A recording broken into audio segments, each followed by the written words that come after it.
Ya Rasul salam alaika. Ya kita selalu membacakan selawat Raja Selawat. Mudah-mudahan dengan membaca selawat kepada Rasulullah SAW kita akan mendapatkan syafaat dari Allah Subhanahu wa taala. Karena orang yang membaca selawat, kata Rasulullah, sekali membaca selawat maka Allah akan balas 10 kali. Bayangkan kemuliaan yang Allah berikan dengan mengucapkan satu kalimat, Allahumma shalli ala sayyidina Muhammad wa ala sayyidina Muhammad. Alhamdulillah, Masjid Raya Kesempatan sudah menjadi rutinitas setiap malam Jumat membaca selawat. Orang yang membaca selawat adalah orang-orang yang pilihan.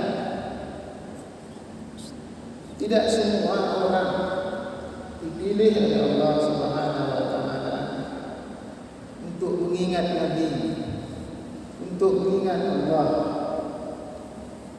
Bermakna orang ini adalah orang yang istimewa. Dan alhamdulillah kita di Masjid Raya ini sudah hampir 2 bulan.